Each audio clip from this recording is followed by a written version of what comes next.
Ooh, DJ Red.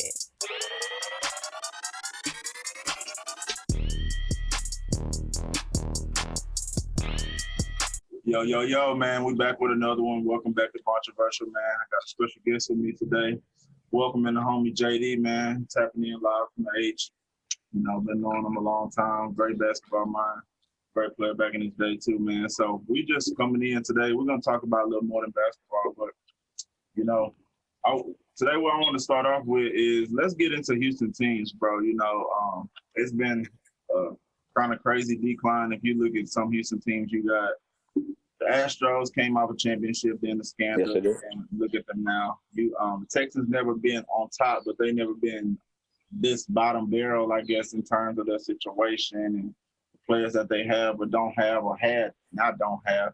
And same for the Rockets, look at all the stars that came through Houston and things of that nature. There's all the stars and people that's been in the H. So let's go ahead.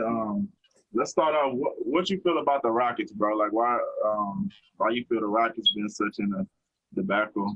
Not even debacle because they've had good years, but what's been holding them back? Like, what's been the Rockets' demons over these past years? So to start with that, I think in order to start about why they're in such a tough spot now, we have to talk about how great the Harden era was and what it did for the city and basketball in Houston moving forward. Now, from when he got there in 2012 to when he left a few months ago, it changed the city. I was here for a good chunk of that, just about all of that. And it just like he would play in a lot of different spots. He would play pickup at Rice. He played pickup at Houston Baptist. He loved the city. He loved them back. What'd you say? Was he ever at St. Thomas? He did. He ran at St. Thomas too. Yes, he did. I wasn't there for that, but I saw the ones at Rice at HBU. And he and people loved him. He seemed to love the city back. So the stuff he talks about with opening 13 and loving the city, like he loves the hoop culture, he loves the city itself, and that did a lot in terms of having fans come out and support and come to see him. So for those 8 years, we thrived having him there and other pieces around him. But the thing that we've got to realize is moving forward, we're not getting that again. That's not coming back. So it's gonna be a struggle because moving forward, you got to realize this is going to be a new thing. So it could be a good new thing, bad new thing, but it's going to be new regardless. Now, a big piece of it is the draft lottery coming up, whether it's this week or next week, I'm not sure, in terms of determining where their pick ends up. If they end up getting the top 3 pick and they get Cade, Jalen Suggs, Evan Mobley, someone like that could potentially be a star from the going forward. That could change some things. That could kind of expedite the process. You put them with Kevin Porter Jr. You get John Wall there, see what you can get for him. That could change it moving forward. But it's going to be a debacle more than likely moving forward, Brandon, to answer your question, because quite frankly, we've been spoiled. We've been spoiled for the past 8 years watching this guy be great and winning. Now, he's dragged us to 55 win years and playoff wins, but not the biggest of playoff wins. So it's going to be tough trying to separate from that. So it's going to be a debacle, like realizing that he's not with us anymore. Yeah, and it goes to what you're saying, like you said, the word spoiled, and a lot of people wouldn't see it that way because they didn't get a championship. But you got to understand to hold a team afloat like he did. I mean, he got stars towards the back end, but from 12,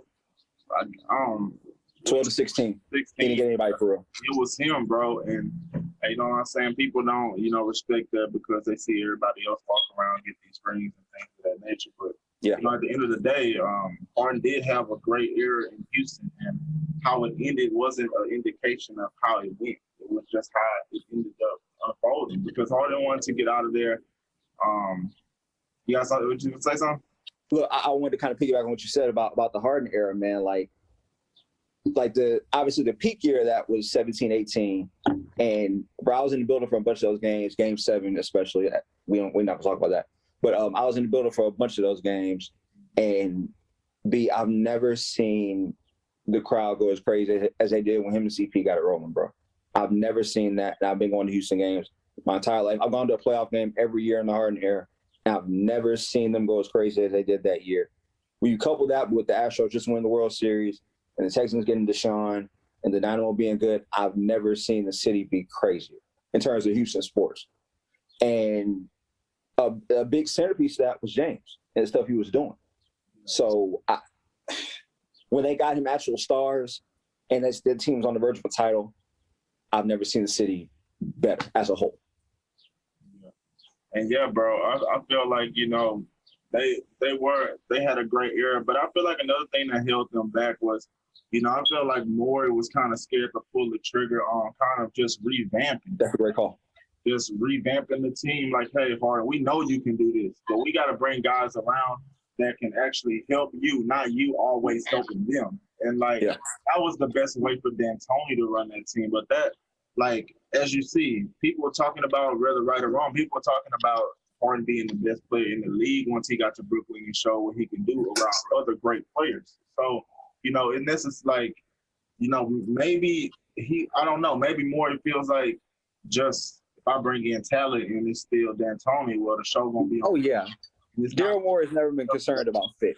It's like if I got talent here, we'll figure it out. Let me get the talent here and we'll make it work moving forward. Yeah. He's still not really a guy that's totally concerned about fit. The Philly thing is kind of a surprise. Like when he traded for Al Horford for Danny Green, it's like, that makes sense. Like, what are you doing? Like, what's going on?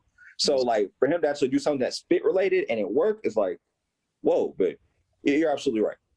Yeah, man. And you know, and it'll be interesting to see if D'Antoni can get the job, you know, here in the future as well. You know, some spots looking. Now, you talk about D'Antoni, not to digress too much, because I know we got an agenda to focus on, but where do you think would be a good spot for him if he did decide to leave Brooklyn? Is Minnesota open? No, I think they're bringing that guy back. The cat that replaced Flip Saunders, I think they're bringing him back. I don't. So who's open right now? Dallas. My God, no. Portland. Dallas is open. I could see Dallas, but I mean, I can run down the 8. Go ahead, finish your point. I can run down the 8. The 8 that are open. Okay, but I could see Dallas, bro. But that would be running Luka into the ground. It's the Harden era all over again. It's the Harden era all over again. Not only that, but he's not going to be able to do what Harden did night in and night out, putting up those type of numbers for 82 without getting hurt. He'll come close, B. He'll come close. He'll come close, bro. But okay. So let's scratch the numbers because I believe he will come close and he will do that some nights. What about the win losses? How Harden had his team really afloat, upper echelon in the Western Conference. You know, they were a fringe playoff team at a point this year. They made it, but I'm just saying, like, what he would be asking, what D'Antoni specifically would ask from Luka, would he be able to do it night in, night out? You know, his usage would go up from now. Yeah, his usage is already pretty high. Yeah, so I'm just pretty high. Like, will he do it when asked? Yes, of course. But how long can he be asked to do that before it just wears and tears on him to a point of no return? Like, fair point. And Portland, I don't like him because I don't like asking Dame to do that much either. Because I feel like Dame needs a running mate. I would love to see it. I'd love to see it. I'd love to see it. So why you like that? I don't like that one, but let me know. I like it because I feel like it unlocks Dame. With Stotts' system, it's like not everything is geared. Patrick Beverley said this on Knuckleheads, and he was absolutely right when you look at it. Dame gets his 26, 27 a game, but it's not necessarily geared towards him to score, as crazy as that sounds. It's kind of geared towards him to play within the flow, see who's got it going, see who doesn't. And Dame will just take over, be aggressive at certain points. They need him to do that to stay within the game. If you have a system that's centered around him and locks him, and you have him just give him the ball, let him figure it out, he'll go crazy, even crazier than what he's doing, I think. I mean, now here's the thing. It makes a little sense. What? That makes sense. It would be more unlocked for him, but it's just like, I got to see D'Antoni throw some kinks in his, just some tweaks in his system, bro. Like, yeah, he putting your man in front of the defense every play, doing the pick and roll every play. And then not only that, it's like the thing you got to worry about with D'Antoni is like, yes, D'Antoni can coach your team, but he wants the team a certain way. Is he going to come in and try to revamp the whole team? Are you going to have to move pieces already because, let's say he wants more three-point shooters or something like that, things of that nature. So I feel like when you invest in D'Antoni, you got to be willing to know that you might have to revamp your team to get the most out of D'Antoni. Absolutely. If the team's not already fit. So like that's just my thing with D'Antoni. Could he be a good fit somewhere? Yes, but I mean, if he going to a ball dominant guard, which a lot of teams are, and just trying to enhance that alone with no other star, I mean, it's just gonna be put in the same situation he was in Houston. I dig it. The other spots, Boston, Orlando, Indiana, Washington, and the one I think that's the best fit for him, New Orleans. New Orleans, yeah. Yeah, and if they go to New Orleans, that would be a chance for Zoe to really. I mean, if Zoe could ask for anybody, like that's the one. That's the guy. That's the one. And you know, shit, you don't get it done with him, and he got the ball in your hands all the time. It's on you. It's on you. Like this the best situation he can have. So, you know, and I feel like that situation mirrors the Phoenix situation because David Griffin was the GM that brought him in into Phoenix initially. Mm-hmm. Zoe isn't Steve Nash, not even close, but he gives it up. Yeah. B.I. kind of resembles Sean Marion in a way. Zion is Amari on steroids. Not a light years, but a better version, a more skilled version of Amari. And I think if you give them the ball and let them run and get to 150 every game, that could do a lot. Yeah, I agree, man. Yeah, all those spots, you know, I mean, it's a toss-up. I feel like it's a lot of coaches that deserve a job. We can't go too far off on that, but, you know, it's a lot of coaches that deserve a job. But of course, will be one in the running, and, you know, it would have been nice to see them get a ring this year with him and Nash and whatnot. But yeah, of course. Didn't happen. But let's go on to the next Houston team. What do you think about the Texans, dog? I mean, to me, the Texans probably had a worse situation out of all three of them, and will continue to have the worst situation out of all three of them, because not only are they the front offices, they treat the players beyond. They're set in their ways. Yeah, beyond that, and on top of that, like, bro, players talk like they're not going to come to Houston to be treated like that, bro. So now you're dealing with a situation to where you got players that you drafted. You might get a free agent that wants to get paid, not necessarily wants to play for your organization. And what that just means is that, yeah, they'll be there in their play, but once the contract up, they're out. You know what I'm saying? They're looking for the next best deal. So just let me know what you think about the Texans front office and, you know, how they handle things. And, you know, they're the back. In a word, Brandon, it's shit. It's shit, to be honest with you. Quite frankly, they want their players to be a certain way. I understand they have an image that they want to uphold, and the McNairs did their thing in Tennessee and with the Oilers, and I get that. That's cool. But it's a new day, dog. Like, they're not that.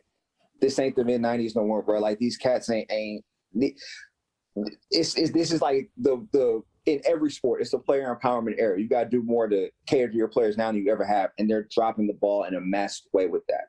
Even before the Deshaun thing, like we even got to talk about that. That was a travesty in and of itself. We don't have to talk about that. But I just feel like really the one that opened my eyes. My bad to cut you off. No, go ahead, you got it. Go ahead. Andre Johnson, the one that opened my eyes, bro. Just yes, they treated him, bro, like an original Houston Texan, bro. Like, this man basically had to retire because they wouldn't get him out of the situation. Not only do you want to give him, not only do you not want to give him the right pieces to put around him, you don't even want to let him go to a better situation. And that's that slave shit that they be talking about, bro, with the Texans, dog. It's like, it's my way or the highway. And you know, Andre Johnson was blessed enough to make money in his career to take the highway and not have to play for them when he didn't want to. But yeah, man, that's a little bit of my thoughts on that. No. I respect it. We're kind of locked up with that. I think the thing with Dre is, like, this is one of the greatest players to put on a jersey and represent the city, right? And for him to say, yo, Deshaun's not totally off of the stuff he's saying about the front office, it's like, whoa. Like, for him to say that, of all people, is like, what's going on? Because he had years where he's at the Pro Bowl, he's top 5 in yards, touchdowns, receptions, all this, and he's putting these crazy numbers, but it's on a double-digit loss team. Or Matt Schaub's throwing the ball, or I love him. U of H great Case Keenum throwing on the ball, or Sage Rosenfeld. These guys that aren't like top level quarterbacks that he deserves throwing the ball. By the time he got to Andrew Luck at the end of his career, they got to the AFC Championship game, but he was like the third or fourth receiver, and he was in his mid-30s. He was done by that point. So, like, to have his prime be wasted, and the same thing happened with DeAndre. DeAndre had to get out of there, and the O'Brien thing happening the way it did was a blessing, because I think he wouldn't be as good as he wouldn't even better than he is now if he had stayed in Houston. I think he would have plateaued, and he'd have lost his desire, because that front office isn't going to help him. So I think that the fact that Andre and DeAndre, they're wasting the prime of these top tier guys, it's sickening, man. It's sickening. It serves so much better. They truly do. But guess who else prime they wasted? JJ. Yeah. JJ. Absolutely. And him leaving and going to Arizona made sense. He had to get out of it. Made sense, but showed a lot. Shows again what happens when players talk. When players see the same thing, bro. Like, yeah. You don't think DeAndre Hopkins had 80% to do with that? You out your mind. Like they both seen what happened in Houston, and shit. They're not trying to bring Deshaun Watson to Arizona, but they want to make sure their mans get into a better spot. Because it's just ridiculous how they treat them, bro. And it's like, you want people to be a certain way, and you want people to uphold something when they're not doing nothing wrong. They're not representing the team in a bad way. And on top of that, you're not even a team that's bringing in pieces. You're not even showing you trying to win. Like, all you're trying to show is, oh, we're going to control this. This is what's going to happen. Like, bro, they haven't made no winning moves. They buying these bare minimum ass back end prime running backs and shit like that. That shit's big. David Johnson, these cats, they ain't that good. It's over with for them, you know what I'm saying? And you're just trying to put a name that people know and just try to make face and just, oh, we're doing this. Like, you know who this guy is. Like, he's been a Pro Bowler, this stuff, but we know what it is with running backs. Like, if you don't draft them or get them in the first 2 to 3 years, maybe 4, you look at a running back. And you know what the wild thing about all this is, B? They're still going to go to the games. People are still buying Brandon Cooks and what you call it. We know what people are going to go to those games. I'm not going to get too deep into that. We know. Like, they're going to be there. Like, are you serious? Hey, it is what it is. Yeah, man. Yeah, I'm Texas, man. But let's get on them Stros, man. They put on the city, dog. They put on the city team. The Astros, if I can recall, the Astros are the only original Houston team, technically. I mean, you got the Rockets. You got the Rockets relocated. The Texans, but the Titans. The Texans were an original team, but the ownership that was in Tennessee, so not really. So it's really the Astros. Yeah, so on some home team, like, they are the home team original. And you got Biggio, you got Clemens, you got a background of Bagwell. Yeah, I mean, you got a background of guys that are legends. And like you said, legends in the city too. Houston, they embrace you. Like, you that guy, like, they embrace you. They're still legends to this day. So just let me know what you think about, like you said, about the Rockets. They have their kind of era where they had a bare era where we were spoiled. So let me know what you think about that. I feel like as spoiled as we were with the Harden era, with in that 8 years, I feel like it was the opposite with the Astros. It was dark. After they made that World Series in 2005, it was dark for like that next White Sox 7 8 years. Up. The White Sox washed them up, bro. What was his name? Bobby Jenks? What was something? They closed it. Yeah, Bobby Jenks. They closed it. Bro, he was so real fire, bro. Like, it was really ridiculous, bro. If they had a lead heading into the ninth, he was going to finish it. And he did 4 times in a row. Bro. But no, like, from then to, I would say, 2014 when they went to the AL, it was dark. It was really dark. Like, me and my people would go to those games, and it'd be like, it would not be a lot of people in those games. I'll say that. I can't even scope, but it wouldn't be a lot of people. Oh, yeah, the Astros, bro. That's when they was damn near letting people bring free food and shit, huh? Damn near. Yeah. Yes. That was a dark era, dog. That was a dark era. So you got that window, and then 2014, towards the end, it kind of turned around. 2015, they made the playoffs. They went to New York and beat Alex Rodriguez and them in the playoffs. And Keiko had a big game through 7 innings, did well. And they played Kansas City and almost beat Kansas City, who ended up winning the title that year. And they screwed it up in the middle of game 4 at home. I was at that game. Not the flex, but I was there, and I'm watching them screw it up in the 7th, and I'm like, okay, they're gonna screw this up, but there's something here. And the next year, Bregman comes up, and they do all right, and they have injuries, and then they get it going a little too late, and they just miss the playoffs, and then that sets up 17. And 17 was probably the greatest year in franchise history. Trash can boys, we here. I ain't trying to hit none of that trash. Like, come on, we won that, bro. But that was a great year. What it did for the city, B, I remember watching Game 7 with the young lady I was dealing with at the time, and me, her, and a couple of her brothers like, let's ride around and see what's going on. And we're on Washington Ave, and I remember we're over by Star Pizza on Heights in Washington. We stop over there, and I sit down. I'm sitting in the back of the truck. They're trying to figure out where to go next, and I start crying, dog. I ain't gonna front. I started crying. Because bro, I remember being like a Craig BGL fan. I remember like going to Casa Ole because of Jose Lima. You feel me? I remember like watching those games, bro. Like in the early 2000s when I remember when they lost to Albert Pujols in them in Game 7 and then beat them in Game 7 the next year to go to the World Series. So like I've been there. I've really been a fan of them the whole time. So in 2017 to see them get over the hump, it was just like, man, it was incredible. And the parade was crazy too. And from then on, they've been consistent. They've been in ALCS every year for the past 3 or 4 years. And it looks like they might go back this year, too. So I'm not going to say we kind of are spoiled because for these past 5-6 years with them, bro, and it's almost like, okay, yeah. Games, dog. Like, yeah. They really out there, you know what I'm saying? They're really absolutely doing a lot. I feel like outside of other situations and with the Rockets and the Texans, like, they actually do assemble a good team. They draft pretty well. I'll say they draft very well. And, that's what's kept them afloat. I just don't like, the only thing I don't like, and this is kind of the thing when you draft well, is you feel like, well, if this guy wants too much money, we're not going to resign him because we can bring in somebody else. We trust our development.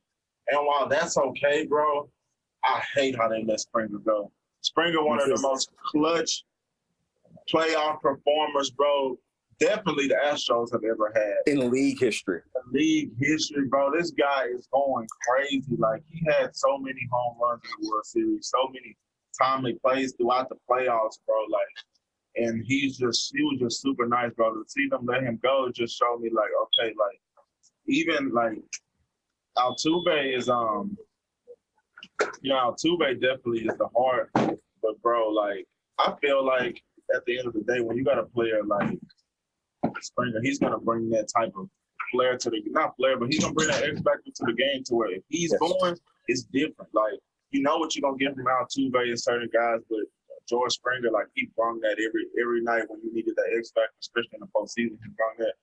But other than that, I like all the moves I like most of the moves that they made. They let Kutcher go. That's fine. I wasn't too mad about Kutcher. He was really being dry, like acting like, he deserved so much money, and, he wasn't really great in the postseason. So I'm cool with that. What's up with what's his name? Who's on? The pitcher from Verlander? Detroit. No, he used to be in Detroit. Verlander. Retired? Verlander, yeah. Nah, he good. He had Tommy John surgery. They say it's a chance he could be back by the time the playoffs start in October. Okay. I mean, yeah, that'd be cool. That's asking a lot for him to heat up in October, But just to have him out there, would do a lot. Just to have him there would do a lot. Yeah. Even if he doesn't do well, just to have him there. Yeah, like a Harden situation. Yeah, like a Harden situation. Yeah, man. There you go. I feel that, bro. I definitely think out of all 3 teams we just spoke about, the Astros are the most promising moving forward. Without question. And, they don't really even get a lot of free agents, bro. Like, I don't even hear no free agents, bro. It's cats they draft. Yeah, it's cats they draft. And they still up there, you know what I'm saying? And it's weird because, Houston is like a pretty metropolitan popular city, but it's a little different in baseball. the bags. Different dynamic for sure. Yeah, they bags be different. Super long contracts and stuff like that. Yeah. More variables when you sign in places, but yeah, I expect to see a lot from the Astros. It was dark days, but I remember just going in there. I'm like, shit. They just to be chill, just bring your food and chill. Yeah. All the way down and shit, like everything. For sure. I definitely remember that. I was there for some of that. Yeah, man. So, they definitely came a long way. Salute to the Astros. I hope the other two organizations get together. I also hope the Astros, keep players around, bro, because, it's cool to draft and see players be good, but damn, you're going to make a cycle of good players and just keep fishing them off to the rest of the league. Yeah, we got out too, but is Bregman still down? Yeah. Oh, I mean, he's hurt. They say he's not going to be back for another month or so, but he was playing pretty well, so he got hurt. Those are two staples. You can't let them. You can't let those two guys, go. No. In my opinion, but you draft well. You just make decisions, more on the future and less on what you have at hand. So that's how I think about that. Let's get into this. How do I say this? All NBA. They are what they are team. So go ahead. I'm gonna let you go first, but it's gonna be 5 players. It don't have to be my position. I tried to do position, but it doesn't have to be. It doesn't necessarily mean the player is bad either. It just means they've either plateaued or they just have digressed a little bit, or you haven't seen some progressions in areas to where you just they are what they are, good, bad, or indifferent. Okay, so I've struggled with this because I tried to do positions, and I'm still kind of struggling with this. So I'm kind of ad-libbing with it now. I'll say this: one of my forwards is Draymond. He's one of my forwards. My other forward, I hate to say it, but my guy in Philly. Oh yeah, I love him, but I'm glad you said that because I got 2 guys I had 2 guys on Philly. You probably already know, but you already said one, so I'll take one off my list. And I hope the other ain't who I think it is. Go ahead. Huh? I hope the other isn't who I think it is. Go ahead. Did you finish your 5? Honestly, I need time with my 5. I need. I'll go ahead. I'll listen to you. Hold on. So who did you say your guy in Philly? Who? Come on now. You know who it is. I gotta make sure. Hold on. We need it on that record. Ben Simmons. Okay, cool. Yeah, Cause like I said, I got 2, so I'm gonna take him out. He definitely was on mine. Got it. I'm gonna give you another one. We just talked about him, and you just talked about him. I kind of feel bad for doing it to him. I might have to go. Repeat that again. I said we just talked about him. We did. We sure did. I have to do it to him, but I'm gonna go Lonzo, bro. I think Lonzo. And I hate to do it to him, bro, because he got so many intangibles, bro. But I just think that it's the mental part for him on the game in and game out basis, and I don't think that with how his injuries come and go, and also the way that he finds his shots in stretches, but he's very streaky, and he kind of plays with the flow of his offense more than just playing out the field of the game.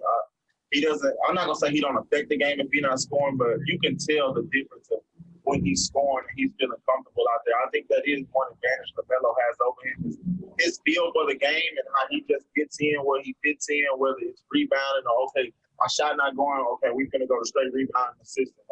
LaMelo's a chameleon in the sense that he'll get it done in other ways. He can adapt. But Lonzo can. I just feel like the situation has hurt Lonzo too. His psyche and the situation he's been in, things like that. A lot of turnover in teammates, a lot of turnover in coaching and things of that nature. So, I just feel like all that combined, that's gonna hurt. That's not hurt him because he won't be a bad player. Like I said, it's not about bad.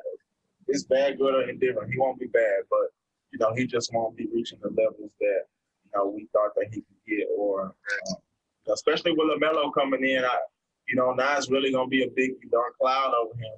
Yeah, bro. So I just think all those involved, that's just where it is with Lonzo. But what's your thoughts? You got some thoughts on that one? With Zoe, man, all right. So let's look at this clear. He's in his early 20s, so he's 23. So you don't feel like So my question for you is this. What do you feel like his ceiling is? It could be in terms of player comparison, in terms of numbers. What do you feel like his ceiling is? I'll give numbers, but I don't think he becomes a 20-point game scorer. I don't either. So 15 to 17. I think if you can get, let's see, 15 to 17 a night from him and 7 and 5, I feel like that's solid, and that's not bad. But I just feel like, I feel like the expectations were a little more. But I feel like that's like his peak. I feel like he might end up being around 14, 5 and 5 when it's all said and done. Which is not bad, but it's like middle of the pack player. Like, I'm not saying they play alike, but when it's all said and done, fringe all-star, I don't know, bro. I don't want to say it, but I'm gonna say it, bro. I don't think he'll have a better career than Dragic, bro. Like, if you look at Dragic's career, like, if you look at all like everything he did every year, like, I don't think he'll have a better career than Dragic. And that's not saying that that's bad, but it's like, you see the type of player Dragic is. He's had great moments, but like, what he is. You know what Dragic is. Yeah. A playoff series started, Dragic did all this going off. You're not going to go into that playoff series expecting him to go off like that. Yeah, he's not going to maintain it. To do it in his role. I just feel like, that's just what Lonzo is to me. But he does have special intangibles. I will say that. Okay, I agree with that too. So I got my other two guards. Well, I do have my other two guards, and it's because they both need the ball, and they'll never totally defer to someone else. Okay. Hold on, my bad. What you say? These players sound like they're pretty good already. Am I correct? One is, the other is not. Okay, you got it. One is CP. Okay. And the other is Ricky Rubio. And I'm glad you said that, because a lot of people are gonna say, well, CP is a maestro, he's a point guard and things like that. Yeah. But it's still ways to evolve your game off the ball. And I think that you're right in the sense that, like,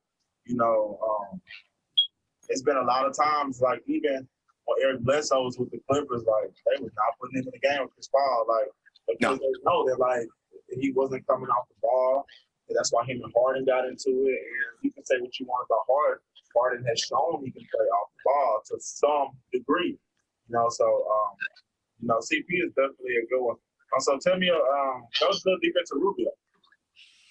I feel like with Rubio, initially he came in, they said he was going to be kind of like Jason Kidd, and that kind of set off some alarms for me, because I'm like, it was a while for J. Kidd was really regarded as a shooter, and that's the same thing with Rubio. And then he's not going to be a guy that can put the ball in the hole like that, and lo and behold, he's not a guy that can put the ball in the hole like that.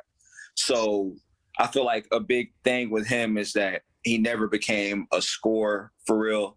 And I'm going to say this because I've seen a lot of it. Lonzo seems to be heading in the same direction Ricky Rubio is heading in terms of his career. Yeah. I think there's other intangibles he has that Rubio doesn't. But in terms of their effect on the game, it seems that way. Like they're going to be pretty similar in that regard. If I'm off on that, you check me on it. I actually believe that, because I'm looking at Rubio's stats a lot, and like I just said, Rubio's kind of that 12, 5 and 5 type of guy, like a 10 and 5, like gonna do everything average, above average. Gonna be right there in like those middle numbers. But nothing eye-popping.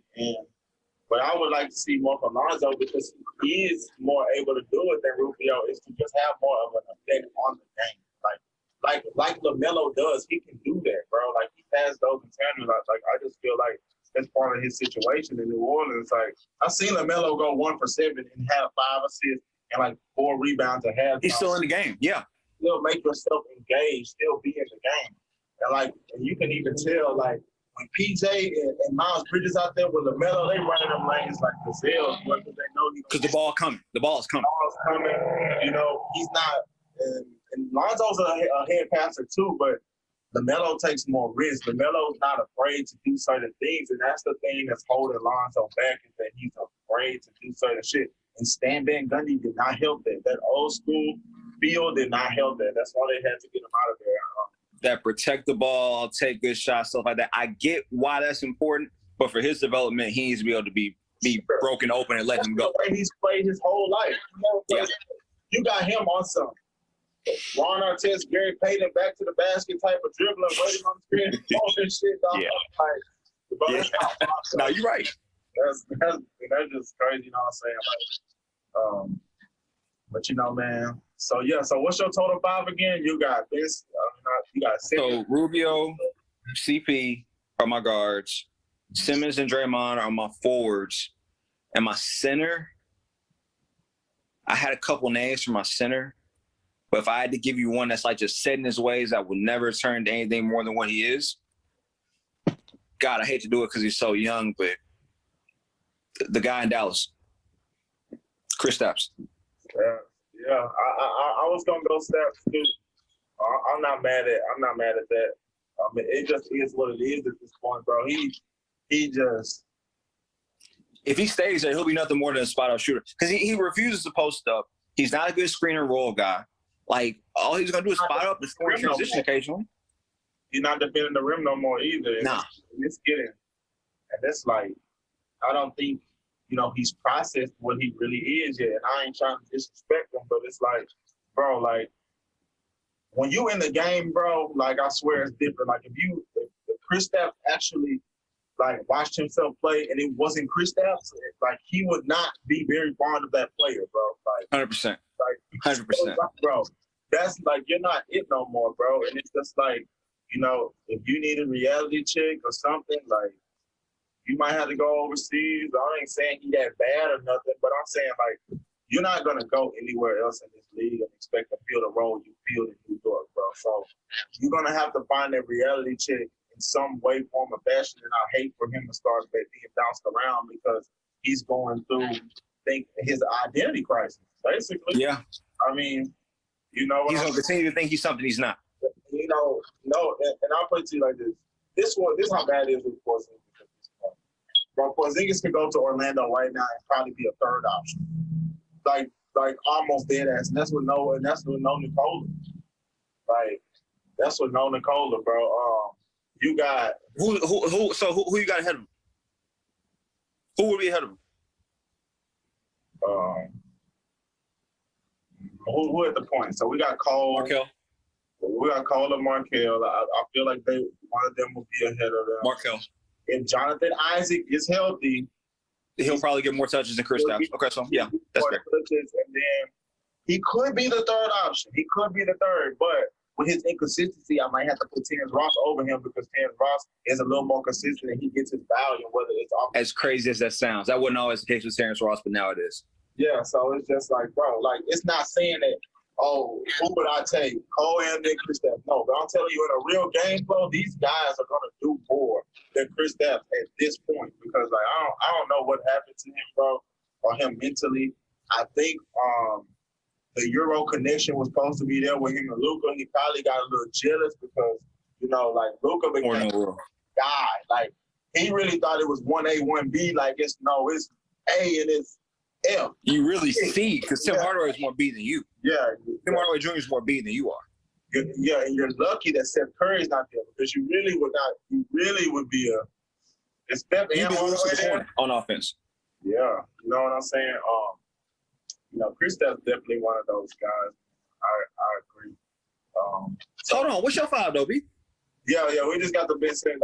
Your 5 done right. So Ben Simmons, Rubio, Kristaps, CP and Draymond. CP and Draymond. Okay, gotcha. So who we talked about on mine already? You said Simmons is on yours, right?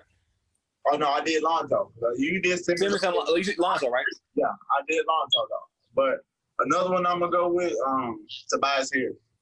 Tobias Harris. I do it. I told you too from Philly. You know it too. Yeah. Bro, come on, bro. So explain why you feel like Tobias is like plateau. Explain that. Okay, I'm explaining it. We're not gonna get too deep into currently what's going on because this episode. Sure, of course. But like he's he's just like right above average. It's just like he's never done more with his game. He's always been 1-2 dribbles, or he's been a mid-range guy.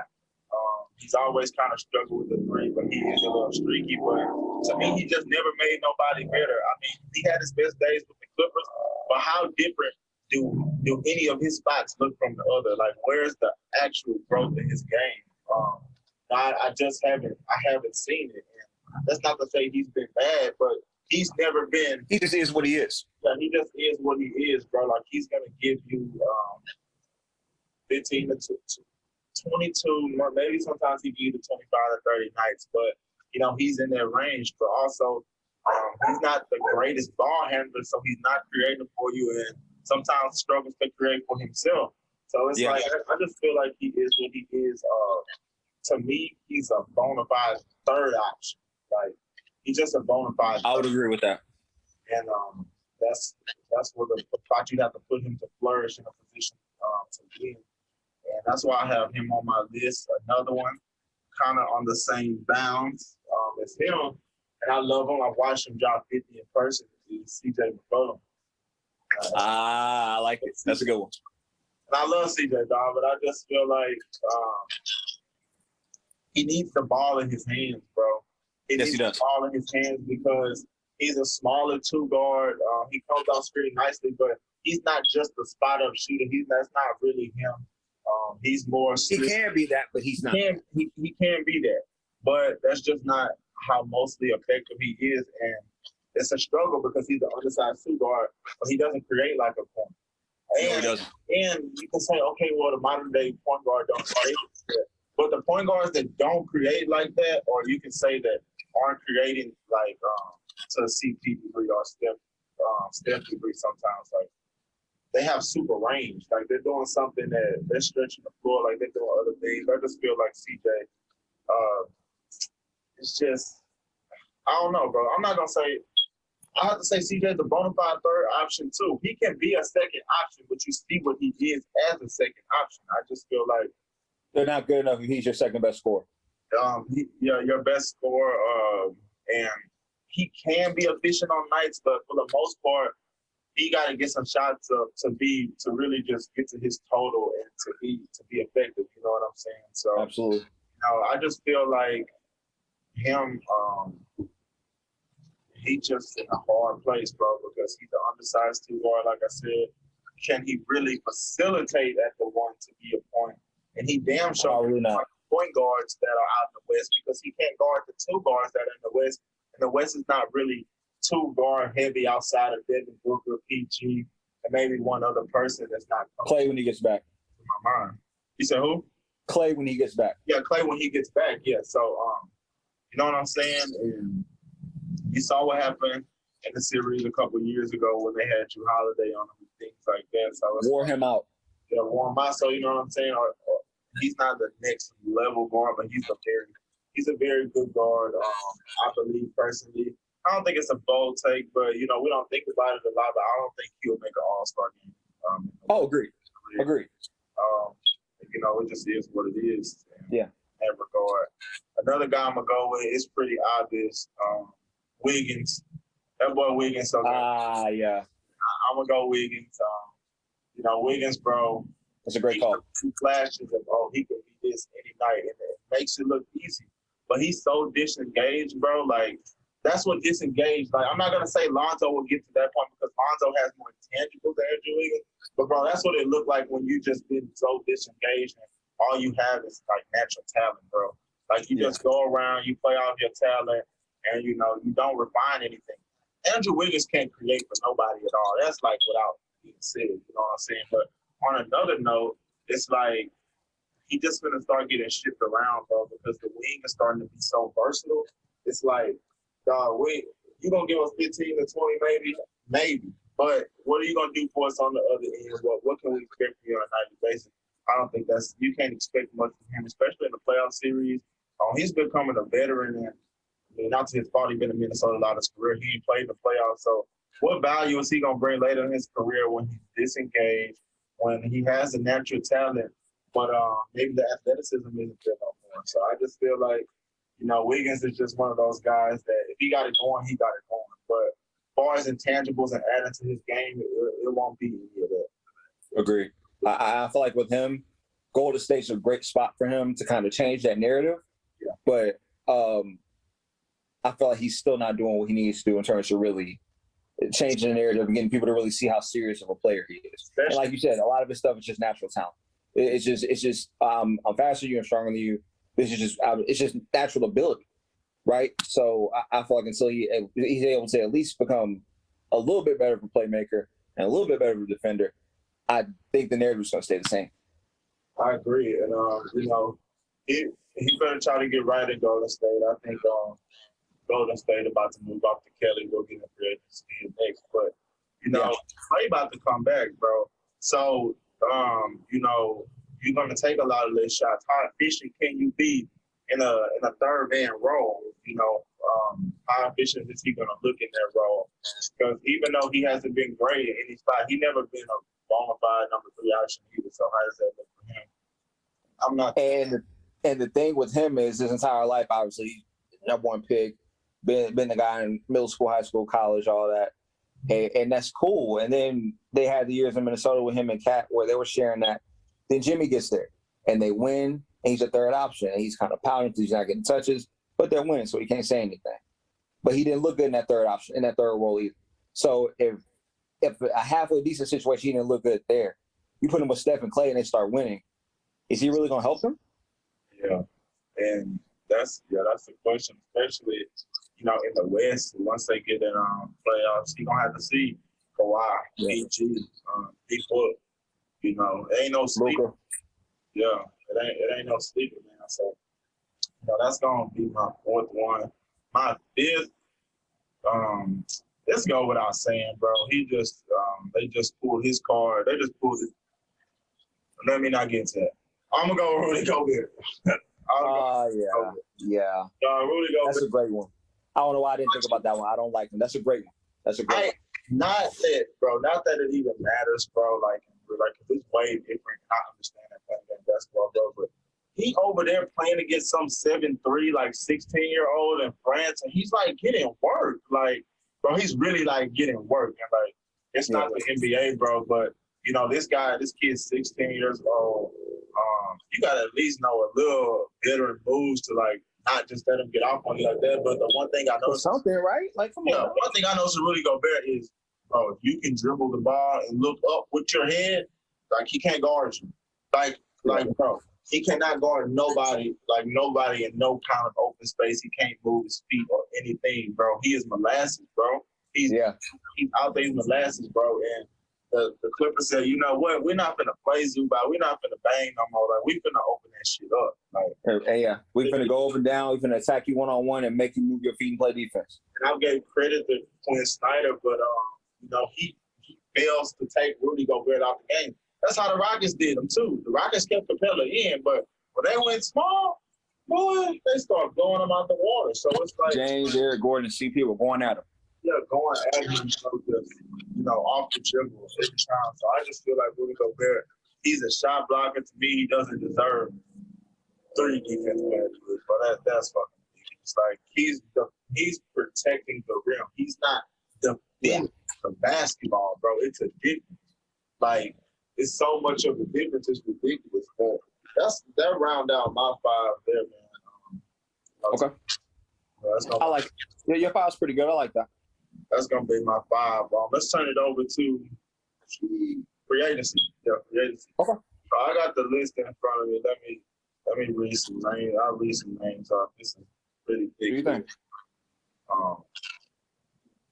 So we got CP, Kawhi, Mike Conley, Lowry, DeRozan, Otto Porter Jr., Oladipo.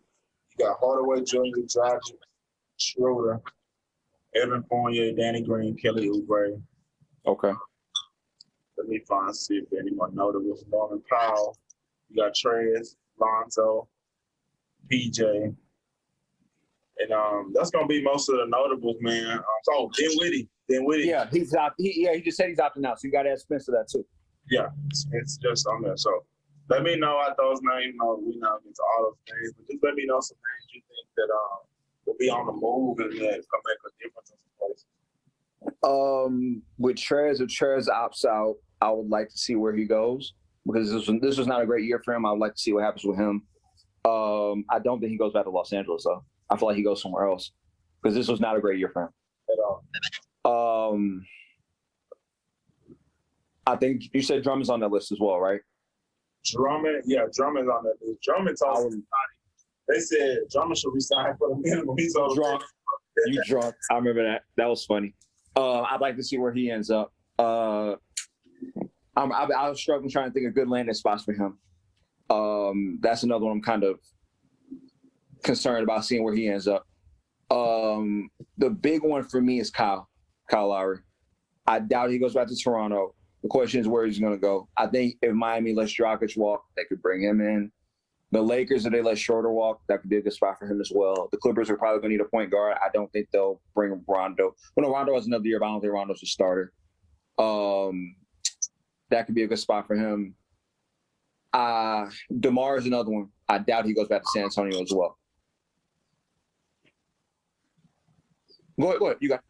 Oh no, I was gonna say DeMar as well, but another person I'm looking at as far as making a difference. I don't know landing spot yet, but sure they're gonna be looking to have a revenge year. I mean, he got to. I mean, it might be. I'm not gonna say it's do or die for him, but he in a situation to where he asked for $100 million. Ever since he asked for that $100 million with the Lakers, he's not played well since then. And he has not show up in the playoffs whatsoever, even with a hurt CP in the first half of the series. So I think Schroeder just definitely has to, step up his level of play. It's interesting. That situation is interesting to me because how much is he going to take realistically? Yeah. Because now you played your hand, you already said your number, but you didn't live up to that. So now, what are you really going to take? Like, what or are you going to be, acting like you're still worth more? DeMar is can be a great asset to somebody. I'm not going to say DeMar is a number 3 option, but you can have DeMar DeRozan as your number 3 option. You might win a title. You got a very healthy team on your hands. So, I would love to see him. I can't think right now. They're not winning the title. They're not much better, but maybe Dallas next to Luka. I'm not too sure because he's a mid-range player and Luka's so much on ball. Is he gonna? Where's his spots on the floor? That's a weird dynamic. Yeah, that's a weird dynamic. So I just don't know about that. But I just can't. My mind's not wrapping around where I can see the Rosen just flourishing with the. People say the Lakers, but my thing is like he's gonna operate in the same spaces that LeBron and AD do, and they're gonna be in each other's way. So I'm not totally sure if that's a good fit. Either only people will be interesting because I don't know how sold Miami is on him just re-signing him. I mean, he was hurt, and that's cool, but Oladipo's starting to have that history. Are you just gonna re-sign him? I don't know. You're not sure how how healthy he can be, and that's obviously an issue. I wouldn't be surprised if he signed a 1-year deal, like a prove-it deal, to go back to Miami, did his thing, and then cashed out the following year. I can see that. Kelly, another interesting. That's a good one. He definitely had a down year this year after he did. Phoenix, and he has the potential. He has the tools to be a good option. But yeah. Where do you feel like it's a good landing spot for him? I struggle with it too. For him and the team is different because for him to flourish, like I don't think, a contending team he's gonna flourish because a lot of these contending teams are wing heavy. So that's just what it is. Maybe if you put him in a Chicago type of situation, they don't necessarily have a wing like that. Markkanen's on the border. Patrick Williams coming up. Yes. Patrick Williams is coming up. I'll give him that. But, I mean, would I mind having Williams and Oubre on the wing? That's not too shabby. I mean, I just can't see too many. I don't see too many spots that Kelly just can be right now. They say Houston looking at him, I'm not really sold on that. No. Did you say Toronto? No, not Toronto. I had one that I wanted to throw at you though. If they let Danny Green walk, would Philly be an option, you think?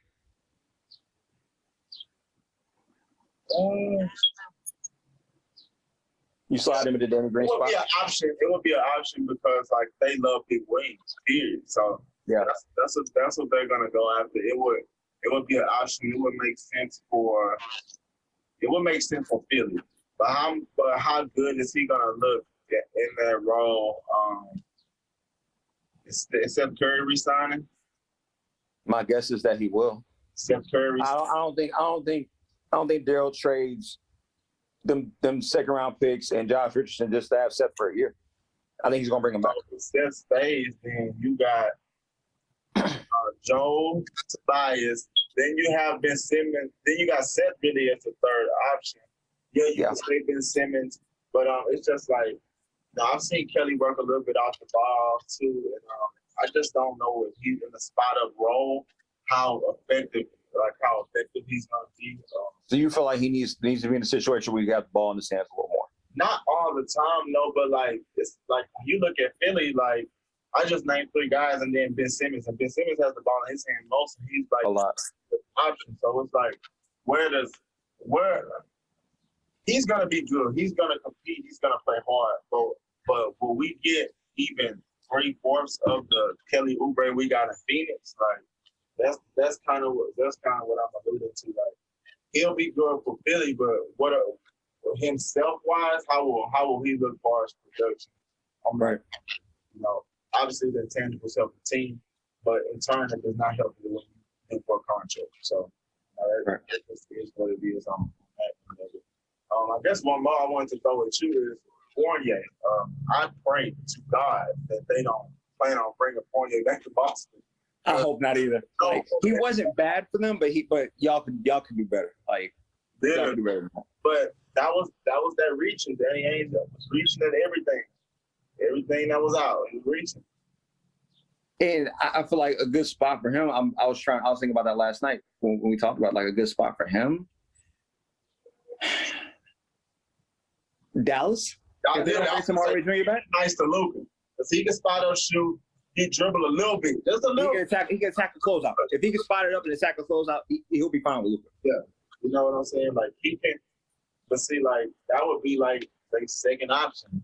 And he's basically replacing Tim Hardaway Jr. Yeah, and I'm more. He's not as volume 3 as Tim Hardaway, but he does shoot as well. Right. I think that's because I don't know any other spots for him. Oh, I got a name here. I don't know if he leaves or not. I wouldn't be mad at him if he did, but Will the Thrill. I mean, I'm very high. I'm very high on Will Barton. You know, I got thoughts on Will Barton when you finish. Go ahead. I think he changed the game in a lot of ways, bro. He did out to the floor. He got his own style, but he gets shit done. Well, let me know what you think about Will. I feel like with him playing with Jokic, obviously with a lot of those guys, like give him the ball, cut off him, and do a little screen and roll stuff with him, and that'll work. Or the screen and pop stuff with him, and that'll work. But Will and Michael Porter Jr. as well, they're at their best with the ball in their hands, getting by people, finishing at the rim, making pull-up jumpers. And that's not saying Will can't play next to Jokic because he can, but he needs to be in a situation where the ball's in his hands a little more. Now, I feel like if he can't go back to Denver, another spot that might be good for him is either Miami if they can't bring back Oladipo, or we said it earlier with Fournier, Dallas. Yeah, I believe so too, especially if you want to run him with a second unit. Yeah, you don't even have to start him. If you give him money to like play with the second unit, he'll go crazy with those guys. Another place that he'd be good at if he turned the clock and went back to Portland. I think if you I like it. I like that a lot. I thought about that too. That's a good one. I would like they could use especially with Norman Powell. Even I don't think they're going to pay Norman Powell. If they bring Will Barton back, that'd be a good idea. And late games, you can run him and Dame. Now you got 2 playmakers. Now you got 2 playmakers for real. Like, and that would be nice to see with that one as well. But that's what I'm feeling on the free agency. It's gonna be an interesting one for sure. Ain't no big stars, but it's gonna be interesting. Yeah, it's gonna be interesting. I don't think like the current landscape on the playoffs, or what happens this year will depend on who goes where. I think a lot of teams already, iron out who they want. We'll see a lot of. It's just fringe pieces, guys on the outside. Yeah, sure. But before we wrap it up on here, we're gonna dip over to the NFL side. We're gonna turn it back up there. We talked about NFL. Okay. Give me your bold prediction for the season. Bold. I got like a bunch. There were 2 or 3 of them that I'm gonna that I wanted to pick, but I'm narrowing it down to one. You can give two. Okay. Because the first one, if you don't say one, and then that one actually go and the other one flop, you're gonna be bad. For sure. Okay. One is the Chiefs will not repeat as AFC champs. And 2 is Tom Brady doesn't get back to the Super Bowl. We'll get 2 new teams in the Super Bowl this year. Okay. See, now you got me feeling bold. Okay. Hold on. I got to hear yours now. Go ahead. That's a little bold. My first, I didn't have a second one. I'm going to just go with mine. Right now. I got Justin Herbert and the Chargers in the AFC Championship. And I actually... Winning it? If they play the Chiefs, I can see them beating the Chiefs. I don't know about the matchups against others. The only reason I say that is because they play each other twice, bro. And yeah. I feel like with them playing them twice, like even if they get beat up pretty bad, they lose or whatever, I just feel like Justin Herbert can go, bro. And I really wanted to see them get Julio, but I feel like they got Keenan and Mike Williams. They got good receivers. They good. Hunter Henry. They got pieces. They defense, they secondary not bad. It's not. If they ended up playing a big thing on that game would be for Kansas City, the run game. How would they run game look against them? Obviously, people want to see Kansas City a lot, but I think that the Chargers will be in the AFC Championship game. If I wanted the Super Bowl, I would say that they beat the Chiefs because if they were to get there, I think they have to go to Tennessee. That's going. Yes, that's gonna be tough. Well, matter of fact, I'll say this. I'm gonna take them back. I don't know if they'll beat the Chiefs. I'll say whoever faces Tennessee and beat Tennessee will go to the Super Bowl. Okay. But I got AFC Championship game. I got the Chargers in. And I guess I'll be a little even more bold. I don't even know if I see the Chiefs in this year. I just don't. What, like winning it or? The AFC Championship. I don't think we in the same boat. I don't think I'm not even sure if they get back. It's because the AFC got better. It's too muddy. It's too muddy now. Yeah, it's too muddy. The AFC West always gonna be muddy. Yes, it is. The North, they always gonna duke it out.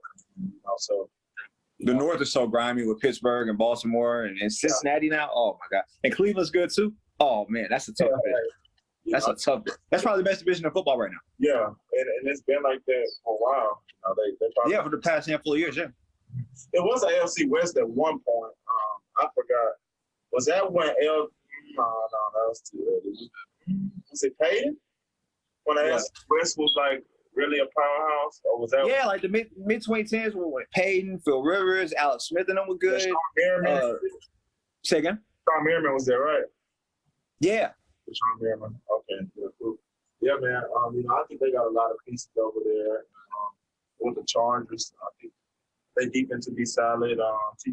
J.J. Watt, little brother, solid. What's his name again? T.J. Watt. I like him. I thought T.J. was in Pittsburgh. Oh, you talking about Derek? Derek. Oh no, that's not even who I'm talking about. I'm thinking of the other brother, the Bosa brother. Joey Bosa. Joey over there. I got another bold prediction with him. He gonna be defensive player of the year. Yeah. He gonna be defensive player of the year. He's gonna be defensive player of the year this year. Let's see if you get a little bolder. Is he better than his brother? His brother's Nick in San Francisco, right? He's good too. Damn. Yes. Think so? Yes.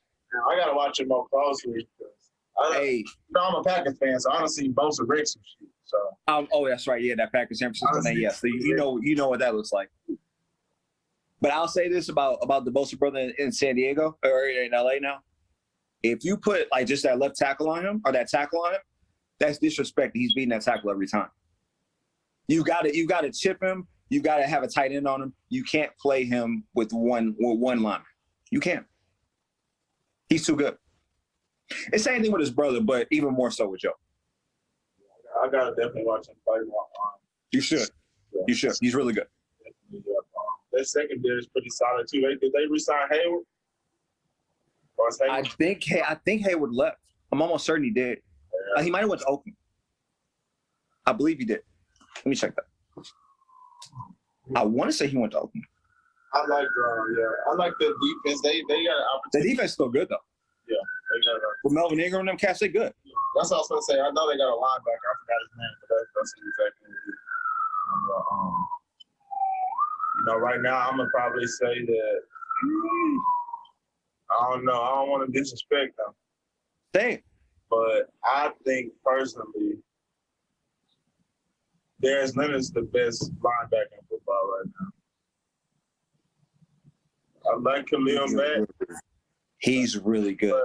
And obviously, he can cover, bro. he does everything. He does everything. Single thing, bro. He can wreck the game with intangibles alone. Like, it might not look like he's wrecking the game, but he's wrecking the game. He's so nice. He's so nice. And the thing is, like, he's so smart.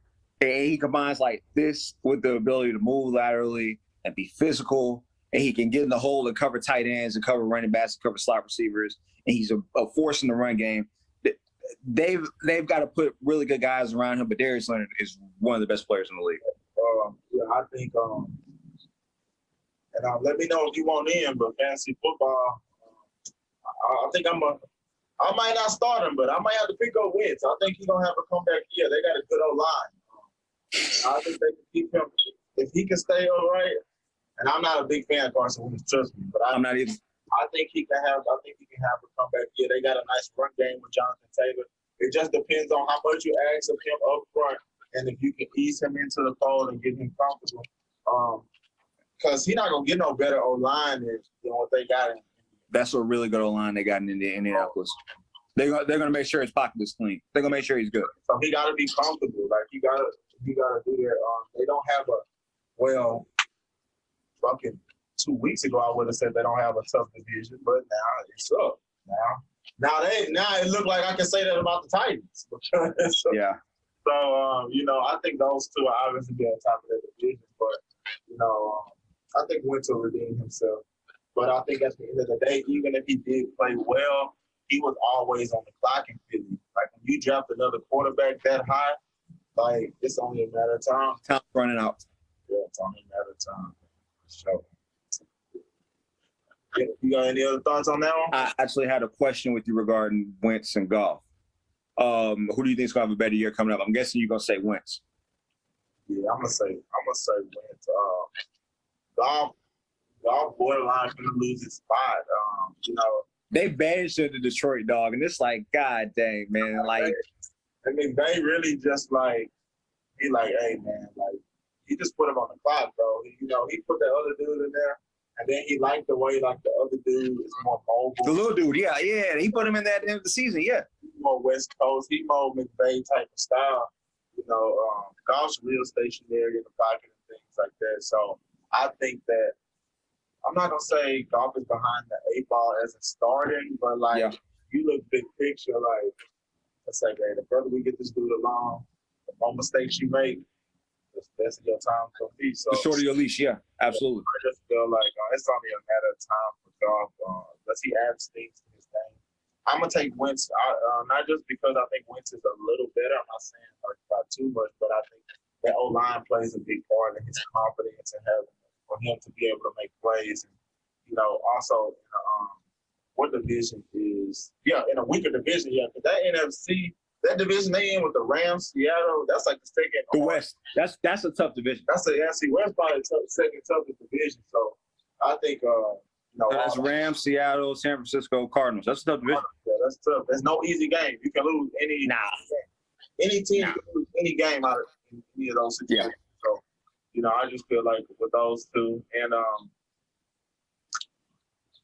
but what I will say about Goff is he got some weapons, man. You got Woods, you got Cook, you got Reynolds that came along. I like him. I like Reynolds. You got Everett. You got the other tight end. Hobby. You got Yes. Yeah. So you just got so many weapons, bro. Like, you know. And I'll say this, man. Like, they've had winning seasons every year with McVay and Goff. So it's like, I think them getting Stafford there is not. It's not saying Goff isn't good. It's saying that if we get Stafford, we'll go from being a 10-6, 11-5 team to a 13-3 team that wins. Yeah. You know, I think that over time that Stafford and Cook can get a real good connection. Like they can be super. Yeah. I like it. Woods gonna love the way Stafford throw that deep ball. Yes. Love the way Stafford throw that deep ball. It's gonna be on time. Like, and I've seen and Stafford don't get enough credit, bro. But I seen him put some shit in some very tight holes, bro. I see him make some passes. Yeah. And see the thing, you're a receiver. I mean, Cooper Kupp and Robert Woods in particular. You gotta be like, I've seen him work with less, so I know what he can do. Dog. I know what he can Absolutely. do. Sure. But here's the thing with Stafford, dog. People talk about the Calvin Johnson and Golden Tate stuff. That's true. Those guys are good receivers, and I get that. Kenny Galladay too. Those guys are good receivers. But I've seen throws where, like, I really believe Matthew Stafford could fit an apple into a keyhole. He can make any throw you need him to make, dog. And it doesn't matter who the receiver. He doesn't have great receivers on the other end, but he can make any throw. Now he's got Cooper Kupp, Robert Woods, Gerald Everett, Josh Reynolds. These good receivers. Oh my God, the game's finna change.